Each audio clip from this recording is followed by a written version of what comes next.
Hello बच्चों, हमारा जो क्वेश्चन है वो है असर्शन है mixture of water and sulphuric acid is corrosive in nature.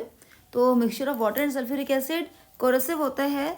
इसलिए कोरोसिव का मतलब, कोरोजन का मतलब होता है कि वो आयरन को कन्वर्ट करता है उसके सॉल्ट में, यानी आयरन +2 या +3 में। ठीक है, यानी आयरन के सॉल्ट में, बेसिकली आयरन के ऑक्सीडाइज स्टेट में।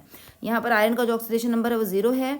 यहाँ पर ऑक्सीडेशन नंबर जो +2 या +3 दिखा रही हूँ मैं, तो इंक्रीज हो रहा है। इंक्रीज होने का मतलब ये ऑक्सीडेशन हो रहा है। ठीक है, तो आयरन अपने ऑक्सीडाइज स्टेट में कन्वर्ट होता है, इससे हम लोग कहते हैं आयरन का कोरोजन। आयरन इसमें खराब हो जाता है। आपने सुना होगा कि जो तवा होता है, बड़े लोग कहते थे पुराने लोग कि जो गर्म तवा है इसमें पानी मत डालो, क्योंकि गर्म तवे में क्या हो जाता है, रेड हॉट आयरन, ये क्या हो जाता है, red hot iron sorry.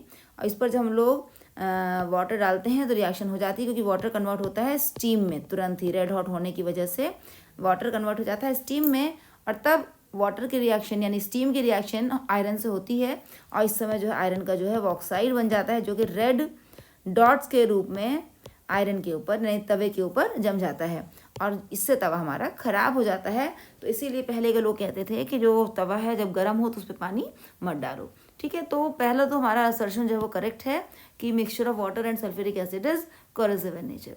Reason क्या दिया है कि hydronium ions are responsible for this.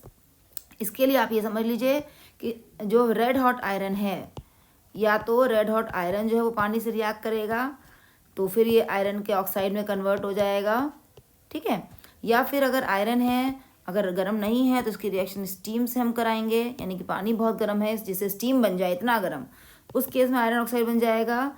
या फिर आयरन के रिएक्शन हम लोग पानी से कराएंगे in the presence of H+, उस केस में भी आयरन ऑक्साइड बन जाएगा। तो ये 3 केसेस आपको ध्यान रखने हैं। इसमें तीसरा वाला जो केस है जिसमें आयरन मतलब वाटर और H+ है, वाटर और H+ मिलकर क्या बनाते हैं, H3O+, which is known as hydronium ion. और इस वजह से हाइड्रोनियम आयन की वजह से आयरन जो है वो ऑक्सीडाइज हो जाएगा आयरन ऑक्साइड में, या हम कहेंगे कि आयरन का कोरोजन हो जाएगा। तो रीज़न भी हमारा करेक्ट है, and reason is the correct explanation of the assertion. ठीक है।